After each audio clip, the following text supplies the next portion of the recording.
Bon, les gars, nous sommes contents de vous, comme disait l'empereur. Vous avez été sages. Bon, c'est pas encore Noël, mais ça doit forcément être le Noël d'une civilisation de deuxième ordre quelque part dans le monde. Donc, on a décidé que c'était l'heure de la récré. On a décidé de vous faire plaisir. On a décidé d'écouter vos multiples demandes, vos sollicitations, vos doléances dignes des États généraux de 1789. Donc, aujourd'hui, on va faire un épisode très attendu.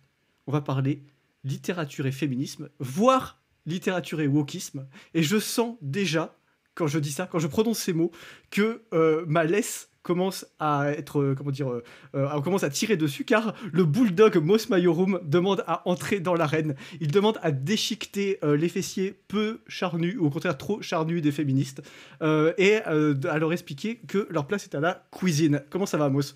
Eh ben ça va le hussard, mais écoute, non, je crois que ta description est un brin mensongère, car je n'ai pas dit et je n'ai pas encore dit que leur place était à la cuisine, mais par contre, nous nous aventurons dans un territoire hostile, un territoire que je qualifierais même de triste, de sordide, de glauque, de sinistre. Bref, c'est une sorte de longue traversée d'un désert littéraire, car si en physique, toute particule a son antiparticule, la littérature a aussi son antilittérature en la matière des œuvres féministes. Et donc nous allons les explorer. Et j'ai prévu pour toi, et j'ai prévu pour tous les gens qui nous écoutent, un peu de tout. De la poésie contemplative, un peu naïve, un peu idolâtre, un peu rêveuse. J'ai prévu aussi des essais soi-disant très sérieux, avec des conclusions empruntées à des doigts mouillés, en fait, tout simplement. Et puis, j'ai prévu tout ce qu'il y a entre les deux, c'est-à-dire à la fois des interprétations complètement fallacieuses du monde, sous un brin peut-être un peu névrosé, sous un mode de fonctionnement un petit peu paranoïaque, enfin des choses comme ça. Bref, il faut absolument qu'on parle de ce sujet parce qu'on a dit aux auditeurs, et c'est une réalité, qu'il occupe désormais 2 voire 3 rayons de toutes les librairies qui peuplent la France. Et donc, il faut absolument qu'on parle de ce que contiennent ces 2 ou ces 3 rayons.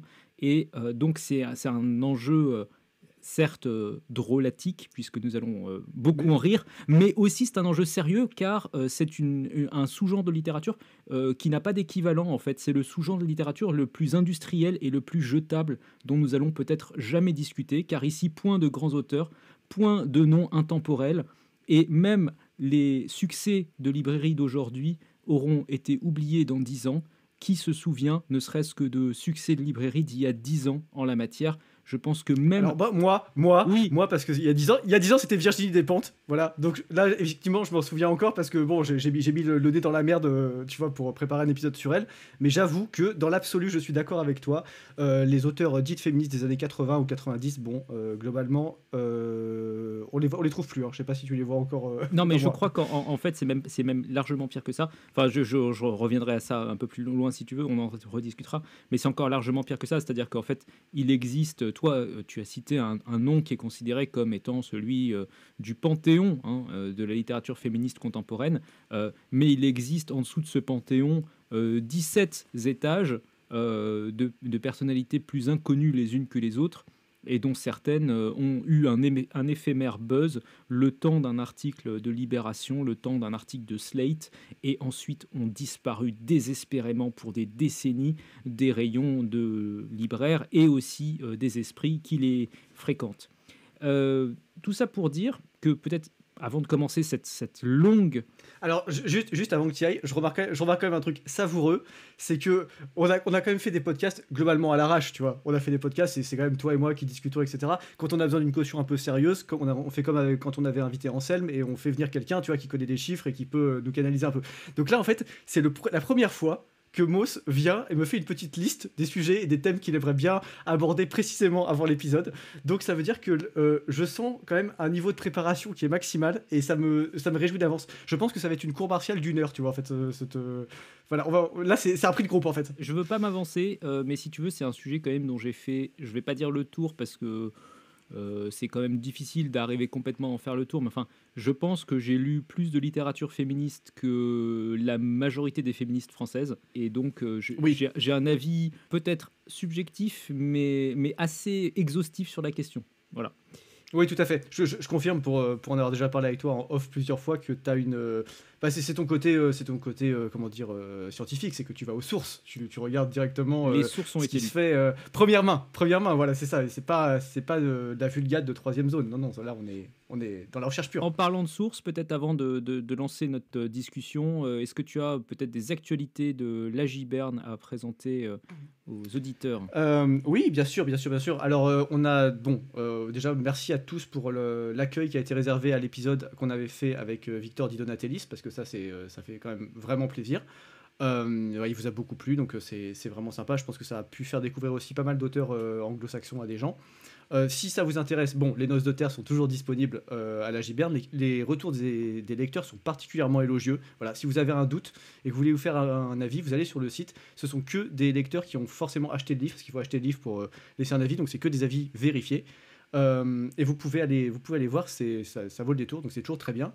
Et puis pour rester dans le thème du jour, ou plutôt pour s'en distancier un peu de façon intéressante, sachez que l'Hydre Jamais ne meurt est toujours disponible, donc de la bonne fantaisie avec un personnage, bon, pas très féministe, dirons-nous pudiquement, à la place du protagoniste principal. Un livre qui vous a beaucoup plu, donc rattrapez votre retard si vous ne l'avez pas déjà lu. Sachez que la suite est en préparation, donc la suite, si tout va bien, devrait sortir cette année. Donc voilà, à un moment donné, mettez-vous à jour avant que ça devienne enfin que le retard soit trop important, qu'il se creuse trop. Et puis toi, peut-être aussi que tu as envie de nous parler un peu de Carmin et de ce qui se trame du côté de Carmin, Moss. Ouais, alors pas mal d'actualités. On va dire, il y a beaucoup de choses qui se préparent en coulisses. On a signé un contrat là pour les prochains ouvrages de la maison d'édition.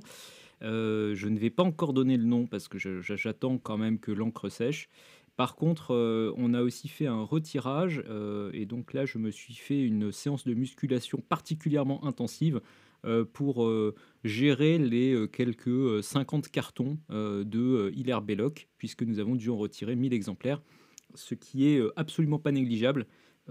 Pour l'information, le Bravo, livreur bravo, c'est mérité. parlait de 220 kilos et des poussières de Voilà. colis. Voilà. Donc le mec m'a lâché une palette et je me suis retrouvé à faire une séance de sport. Bah écoute, nickel, j'ai envie de dire, maintenant on sait combien tu soulèves au développé couché, donc on est heureux. Voilà, maintenant qu'on a prouvé que Moss était un intellectuel et un homme musculeux, voilà, on va pouvoir parler de littérature féministe. Est-ce que tu as des choses à ajouter ou est-ce que Non, allons-y, générique. Eh ben générique. Regagnez le carré! Faute!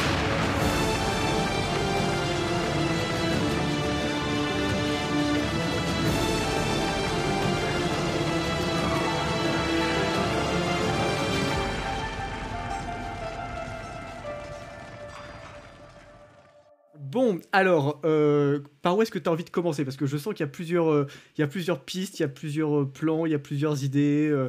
Est-ce que tu as une progression à nous proposer, Moss? Je veux que tu te sentes à l'aise, tu vois. C'est ton domaine d'expertise, là. Après tout. En fait, alors en gros, il y aurait plusieurs manières de traiter le sujet. On pourrait partir sur une approche un peu thématique en parlant de chacun des thèmes du féminisme, parce qu'en général, la plupart des féministes ont leur propre marotte sur certains sujets, et donc on a des expertes de tel ou tel sujet, etc. On pourrait aussi partir sur une approche un petit peu par genre ou par sous-genre de la littérature féministe en disant voilà, mais il y a des essais, il y a des pamphlets, il y a des choses qui sont un peu plus de l'ordre peut-être de la satire ou des choses comme ça. Peut-être qu'une approche encore plus pertinente à mon sens, ça serait de partir du livre féministe comme un bien industriel en fait, et un bien culturel de masse qui est produit en quantité industrielle. Et ça, c'est à mon avis une spécificité qui n'a pas vraiment d'équivalent dans pas mal d'autres... Enfin, tu vas peut-être me détromper parce que toi, tu trempes dans le milieu de l'édition depuis un certain temps. Moi, j'ai tendance à voir chaque livre comme étant quelque chose d'unique et chaque expérience d'auteur comme étant un truc unique. Mais dans la littérature féministe, en réalité, il n'y a pas exactement ça. On trouve beaucoup, en fait, de la rédaction presque, je dirais, à la chaîne, en fait. Et il n'y a que quelques noms qui se détachent de ce syndrome de la rédaction à la chaîne. C'est potentiellement des noms que vous connaissez, du genre de celui de Mona Chollet, par exemple Virginie Despentes qu'on a cité. Mais en réalité, ils sont relativement peu nombreux. La grande masse de ce qui est produit déjà, il faut dire que industriel. c'est le haut du panier. C'est le haut du panier, déjà, en fait, ces noms-là. C'est-à-dire qu'en fait, la plupart des des écrivains ou des écrivaines, je sais pas comment il faut dire aujourd'hui, qui se présentent comme féministes, sont en fait, des seconds, des troisièmes, des cinquièmes couteaux, qui en fait, je pense même parfois des gens qui ont des diplômes, ou qui, c'est pas la question. C'est vraiment que simplement ils ont une présence médiatique et une présence en fait assez artificielle, puisqu'ils représentent pas grand-chose en réalité. Je pense notamment, j'ai même plus son nom en tête, cette femme qui avait sorti un livre sur le coût de la virilité. Alors, justement, j'allais t'en parler de Lucie Pétavin. Bah voilà. Est-ce que tu veux nous en parler? Parce que celui-là il m'avait particulièrement énervé, ce bouquin. Donc, en fait, pour moi, ce livre, et ce qui est intéressant, c'est plutôt le profil de l'auteur et comment... Faut peut-être le résumer un peu quand même. Déjà, résumer la thèse en gros, en deux mots. La thèse, c'est que le fait que les hommes soient plus agressifs, prennent plus de risques et fassent plus de, on va dire, choses bêtement et gratuitement viriles, coûte, selon l'auteur, à la société des sommes pharaoniques, que ce soit en accident de voiture, que ce soit en jeu de hasard, que ce soit dans plein de domaines où, en gros, des hommes prennent des risques gratuits et inutiles. Bon, bien sûr, ce décompte n'est à aucun moment, et c'est là le reproche majeur qu'on pourrait dresser à ce livre, équilibré par une sorte de balance positive. En fait, c'est que normalement, tu dis, bah oui, il y a des débiles qui vont aller faire un rodéo urbain sur un motocross volé, et puis à côté de ça, il y a des mecs qui vont faire Elon Musk. Voilà. Et donc, normalement, si tout se passe bien, il y a un équilibre, tu vois. T'as une sorte de... Et peut-être même que la balance est légèrement positive. Bon.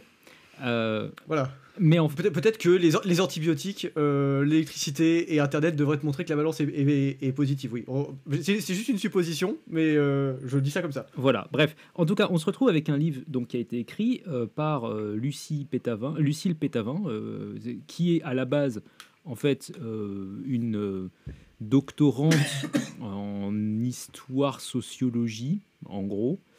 Qui avait fait, moi j'ai lu et j'ai parcouru sa thèse, qui avait fait une thèse absolument oubliable et d'ailleurs très rapidement oubliée, hein, parce que faut... Bah oui, non mais je suis obligé de le dire en fait, on est obligé de dire les termes. Et en fait sa thèse était sur la parité dans les petits commerces dans une région du centre de la France, quelque part entre 1850 et 1890 ou un truc comme ça. Bon, on s'en branle. Okay, c'est ça. En gros, elle s'est retrouvée à la chambre, la chambre de l'industrie locale ou la chambre des commerces locales, et elle s'est retrouvée à faire de la comptabilité pour vérifier la parité sur des petits commerces enregistrés dans des villages. On s'en fout. Ouais, elle est allée au greffe du tribunal de Châteauroux, si tu veux. Elle a dit excusez-moi, est-ce que je peux avoir tous les PV de dépôt de compte depuis 1950? Et en fait, elle a épluché ça besogneusement et elle en a tiré une thèse mention bien, quoi. Voilà. Et donc, en fait, la réalité, c'est que si tu veux, quelque part, aucun reproche personnel là-dessus. Hein, je veux dire, c'est juste factuel. Là, ce qu'on est en train de dire, pour l'instant, c'est absolument factuel. Et en fait, en réalité, une fois que tu as fait ton doctorat là-dessus, franchement, qu'est-ce que tu veux avoir comme sortie professionnelle de ce parcours? En fait, globalement, tu as fait un doctorat, tu as fait 8 ans d'études, voire peut-être même un peu plus si tu as un peu délayé ta thèse, et à la fin, tu en sors, et globalement, tu n'es pas employable. Enfin, je veux dire, littéralement, personne ne va te recruter pour avoir fait la compta et vérifier que la parité avait été respectée quelque part en 1870. Tout le monde s'en fout. Donc, en fait, la réalité, c'est qu'une fois que tu as fait ça, tu trouves un nouveau débouché, et c'est là où c'est génial le business model féministe, c'est que, en fait, il suffit de s'insérer dans un marché qui est finalement pas si concurrentiel que ça, et qui a beaucoup de demandes, et j'ai l'impression pas assez d'offres, donc il y a eu à un moment donné une sorte de course à l'échalote pour produire, et produire, et produire, et donc en fait, tout un tas de gens qui n'auraient pas eu de travail par les voies normales, on va dire, du monde industriel et entrepreneurial, se retrouvent en fait à trouver une sorte de débouché inattendu et inespéré dans la rédaction de thèses un peu fumeuses sur la masculinité et tout ça, et qui en fait n'ont pas besoin d'être étayées plus que ça. Je veux dire, Lucille Pétavin, elle s'est amusée à faire des comptabilités. On peut lui accorder, moi j'ai aucun problème à dire qu'elle arrive, je crois de mémoire, je sais plus, elle avait dit que c'était 100 milliards d'euros par an que coûtait la masculinité. C'est ça exactement. Bon. Mais si tu veux, sa comptabilité, elle est probablement bonne à partir des catégories qu'elle a choisies. Mais pourquoi prendre ces catégories et pourquoi pas faire un passif en face de l'actif? En gros, le concept est pourri, la comptabilité est à peu près bien faite, et donc le résultat bah, a un sens, mais dans un truc qui est complètement débile. Donc, à la fin, Ouais. voilà. Et ce genre de truc, ça, c'est un running gag, en fait. T'en as partout. Des Lucille Pétavin, t'en as 5-6 par an qui sortent sur Slate, dans les médias Oui. de gauche, quoi. Ah, ça, c'est encore le plus bas de l'échelle, parce que là encore, là, effectivement, on a cité une jeune fille qui n'est pas dépourvue de tout mérite. Elle a quand même fait des études poussées, elle a quand même travaillé longtemps, etc. Et encore une fois, son livre, il est insupportable parce qu'il est d'une mauvaise foi incroyable, au sens où elle compense pas du tout le coût supposé de la masculinité, qui est déjà forcé complètement par sa méthodologie, par les bénéfices de la masculinité, ni non plus par une analyse de ce que coûterait la féminité, parce qu'il y a un coût aussi de la féminité, hein, je veux dire, voilà. Et puis, enfin, elle compte des trucs assez fous, notamment le fait que les hommes coûteraient plus cher si je me souviens bien, il y avait un truc comme ça, les hommes coûteraient plus cher en nourriture aussi, alors qu'en fait, ils ont juste